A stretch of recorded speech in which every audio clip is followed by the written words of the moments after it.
આ સમૂહ લગ્નમાં જ્યારે જોડાયા છે ત્યારે હું સમગ્ર સમાજ વતી એમને શુભેચ્છા શુભકામનાઓ આપું છું।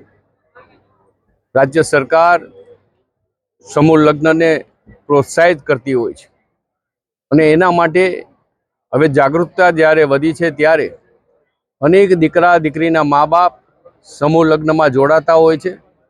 એવા માતા પિતાને પણ અભિનંદન આપું છું કે આપણે ખોટા રીત રિવાજોથી દૂર રહીને સમૂહ લગ્ન દ્વારા સમાજની શક્તિને વધારીએ અને સમાજની શક્તિ દ્વારા રાજ્ય અને રાષ્ટ્રને સુખી અને સમૃદ્ધ બનાવીએ।